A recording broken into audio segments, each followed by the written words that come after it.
mempresentasikan hasil artikel yang kami buat yang berjudul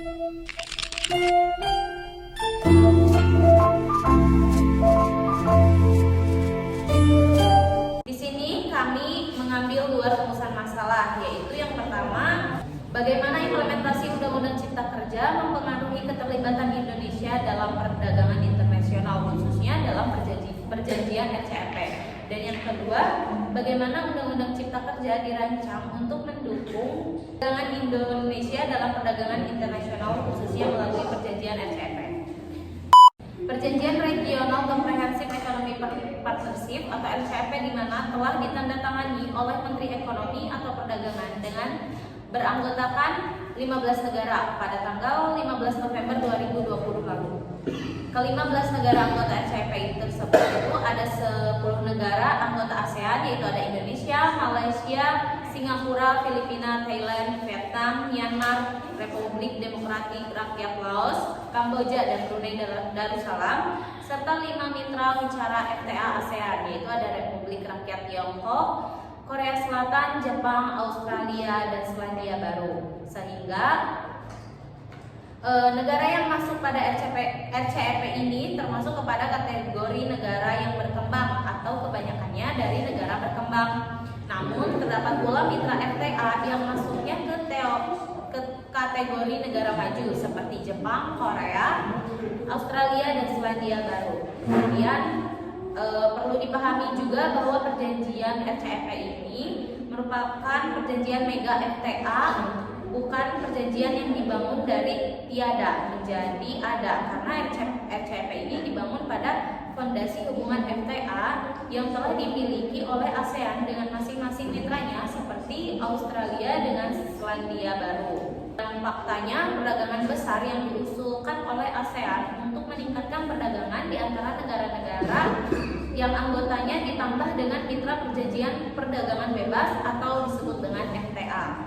Kemudian Indonesia sendiri sebagai salah satu anggota dari ASEAN tersebut yang tentunya telah memberlakukan kebijakan tarif di bawah CEPT dari FTA itu sendiri yang mengakibatkan ada lebih dari 99 produk Indonesia yang dimasukkan ke dalam CEPT tersebut. Adanya CEPT ini juga memiliki tujuan yang jelas bagi para negara yang menjadi anggota CEPT itu sendiri, dan tujuan paling dasarnya itu adalah menciptakan integrasi pasar dan ekonomi sehingga barang dan jasa dari ke-15 negara penandatangan bisa bergerak bebas. Lanjut ke novelty yang kami angkat itu dari judulnya KU Tarigan dan Suhaili dan Siregar yang berjudul Implikasi Hukum Regional Comprehensive Economic Partnership terhadap Regulasi Perdagangan Internasional di Indonesia.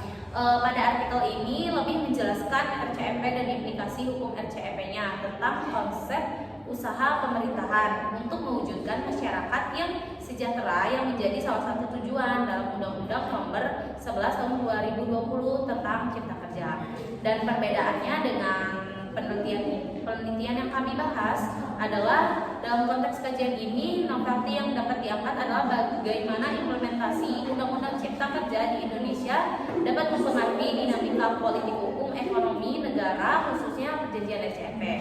Kemudian lanjut ke rumusan masalah yang pertama yang akan saya jelaskan.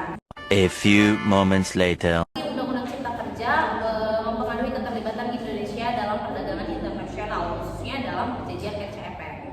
Sebuah negara akan mengalami suatu globalisasi ekonomi sebagai peningkatan kualitas ekonomi, khususnya perdagangan. Perdagangan yang bebas hingga tingkat internasional akan memberikan peningkatan suatu standar hidup melalui keuntungan kooperatif dan ekonomi berskala besar. Kemudian potensi ekonomi yang ditimbulkannya juga bisa mencapai sebesar 3,2 miliar jiwa, 45% penduduk di dunia. Dan pelausan ekonomi dengan produk domestik bruto atau PDB senilai USD 20 triliun atau 28% PDB dunia, dan tentunya hubungan kerjasama perdagangan di antara negara-negara RCEP.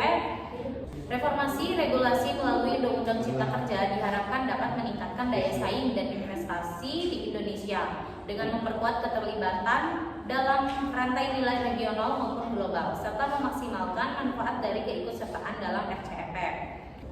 Baik, terima kasih. Lanjut ke pembahasan yang kedua yang akan disampaikan oleh rekan saya yaitu Azka.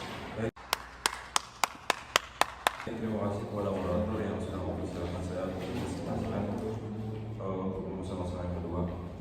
Rumusan masalah yang kedua itu tentang bagaimana Undang-Undang Cipta Kerja dirancang untuk mendukung peran Indonesia dalam perdagangan internasional khususnya melalui perjanjian RCEP. Ratifikasi RCEP juga akan menciptakan efek trade bagi Indonesia dalam peningkatan dalam ekspor dan impor. Pada tahun 2040, ekspor barang Indonesia diperkirakan akan meningkat sebesar 5,1 miliar US dollar. Hal ini sesuai dengan temuan riset Aprilianti yang menyatakan bahwa Indonesia memanfaatkan spillover efek dari perjanjian perdagangan bebas (FTA) yang dimiliki oleh negara-negara anggota RCEP dengan negara-negara non RCEP. Ini dapat memperluas peran Indonesia dalam rantai pasokan global dan meningkatkan ekspor sebesar 7,2%. Dalam 8 sampai 11%. Investasi akan tumbuh antara 8 sampai 22% dan GDP kumulatif negara anggota RCEP akan meningkat sekitar 137 miliar US dollar. Sebaliknya, jika Indonesia tidak bergabung dalam RCEP, ekspor tetap akan meningkat, namun hanya sedikit, yaitu sekitar 0,23 miliar US dollar pada tahun 2040. Dengan meningkatnya kapasitas produksi domestik, neraca perdagangan Indonesia akan beralih menjadi surplus pada tahun 2040. Dengan surplus yang diperkirakan sebesar 979,30 juta US dollar, hal di atas RCEP dapat memberikan manfaat signifikan. Sehingga RCEP sendiri ketika Indonesia bergabung itu termasuk penghapusan tarif hingga 92% pada barang yang diperdagangkan oleh negara anggota. Dalam RCEP, selain memberikan fleksibilitas yang lebih besar untuk pelaku usaha, memanfaatkan hasil pasar preferensial, prosedur juga disederhanakan untuk meningkatkan efisiensi administrasi sehingga mendukung kelancaran perdagangan lintas batas. Beberapa ketentuan utama dalam Undang-Undang Cipta Kerja yang berkaitan dengan RCEP. Yang pertama, penyederhanaan perizinan bebas risiko. Salah satu aspek utama dari Undang-Undang Cipta Kerja yang sejalan dengan RCEP adalah penerapan sistem perizinan berbasis risiko. Sistem ini dirancang untuk mempercepat dan mempermudah proses perizinan melalui mekanisme yang lebih sederhana. Kedua, reformasi kebijakan ketenagakerjaan. Undang-undang ini juga mencakup reformasi dalam bidang ketenagakerjaan untuk menciptakan fleksibilitas di pasar tenaga kerja sekaligus menciptakan perlindungan bagi para pekerja. Perubahan ini bertujuan untuk memberikan kepastian hukum bagi investor dalam pengaturan kerja mereka, sehingga dapat meningkatkan daya tarik Indonesia sebagai destinasi investasi yang kompetitif. Yang ketiga, insentif dan perlindungan investasi. Undang-Undang Cipta Kerja menawarkan berbagai insentif fiskal dan non-fiskal bagi para investor. Undang-undang ini juga mendukung adanya pengembangan industri dan ekonomi dari sektor-sektor yang memiliki potensi besar dalam meningkatkan daya saing Indonesia di pasar global, sehingga adanya penyelesaian regulasi domestik dengan standar yang internasional demi meningkatkan pula daya saing ekonominya. Sebagaimana amanat pasal 38 ayat 4 Undang-Undang Nomor 11 Tahun 2020 tentang Cipta Kerja, secara logisnya liberalisme ekonomi perdagangan dengan dunia internasional, karena tujuan dari RCEP itu untuk mewujudkan perjanjian perdagangan yang komprehensif yang saling menguntungkan antar negara anggota dengan mempertimbangkan tingkat perkembangan masing-masing negara yang menjadi anggotanya. Di samping mau Cipta Kerja ini memberikan potensi yang membuat Indonesia meningkatkan iklim investasi yang berada di kawasan ASEAN. Sekian dari saya untuk masalah yang kedua. Selanjutnya saya kembali kepada moderator. Baik,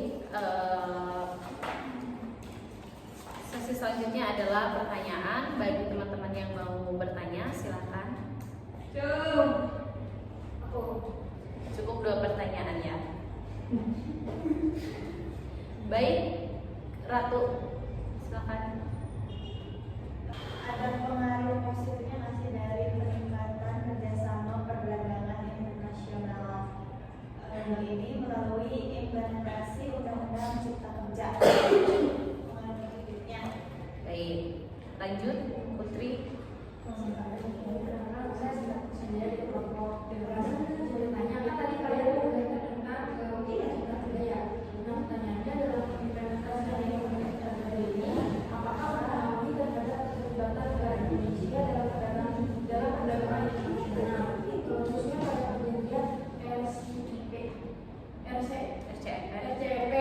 Dan mengenai perjanjian dagang bebas RCEP ini apa aja sih? Terima kasih. Baik, izinkan kami untuk berdiskusi terlebih dahulu. A few moments later. Izin menjawab untuk pertanyaan Ratu. Ada pengaruh positifnya, tentunya salah satunya itu adanya RCEP ini merupakan negara-negara mitra khusus. Nah, khususnya negara anggota ASEAN yang akan mendapatkan manfaat dari peningkatan ekspor, pertumbuhan investasi, dan lebih banyak peluang untuk terlibat dalam rantai pasokan regional karena akses pasar yang lebih besar. Kemudian juga karena keadaan ekonomi dan struktur industri yang berbeda di negara-negara ASEAN menimbulkan tingkat manfaat yang berbeda, yang tentunya akan memberikan sama-sama memberikan pengaruh kepada setiap negara. Kemudian tadi sudah dijelaskan bahwa RCEP ini juga telah diprediksi akan menguntungkan bagi negara Indonesia khususnya dan perusahaan kecil dan menengah satu atau SMM dengan mencapai output ekonomi sebesar 26 triliun dan total ekspor mencapai 5,2 triliun dan akan dinikmati oleh 2,27 miliar orang. Apakah cukup? Lebih dari cukup. Baik, terima kasih. Baik, izinkan saya untuk menjawab pertanyaan dari Putri. Dalam pengimplementasian undang-undang cipta kerja ini tentu mempengaruhi terhadap keterlibatan negara Indonesia dalam perdagangan internasional, khususnya pada perjanjian RCEP. Kemudian penerapan undang-undang cipta kerja diproyeksikan memiliki dampak positif terhadap daya saing produk Indonesia. Dan jika implementasi berjalan dengan lancar, ini akan menciptakan efek ganda terhadap perekonomian nasional, mendorong investasi dan memacu peningkatan daya saing produk Indonesia di pasar internasional. Mengenai ruang lingkup perjanjian dagang bebas RCEP, perdagangan ini mencakup antara lain seperti jasa, persaingan usaha, haki, investasi, penyelesaian sengketa, e-commerce sampai UMKM. Apakah cukup, Putri? Iya. Baik, lanjut ke kesimpulan yang akan disampaikan oleh rekan saya. Perjanjian regional komprehensif economic partnership merupakan langkah penting bagi Indonesia dalam memperkuat keterlibatannya dalam perdagangan internasional, khususnya di kawasan Asia Pasifik. RCEP berpotensi menguntungkan Indonesia, terutama dalam hal peningkatan ekspor, investasi, dan peluang ekonomi bagi sektor-sektor seperti manufaktur, UMKM, dan ekonomi digital. Undang-undang Cipta Kerja yang disahkan sebagai bagian dari reformasi ekonomi yang dirancang untuk mendukung Indonesia dalam memaksimalkan manfaat dari RCEP dengan penyederhanaan izin, reformasi ketenagakerjaan, serta insentif dan perlindungan bagi investor.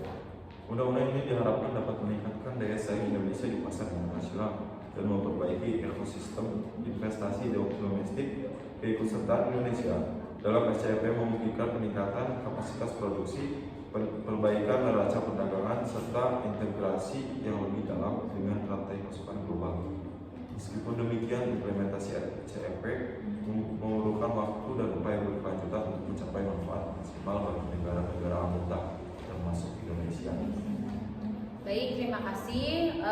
Cukup sekian presentasi yang bisa kami sampaikan. Mohon maaf bila ada kekurangan. Wabillahi taufiq wal hidayah. Wassalamualaikum warahmatullahi wabarakatuh.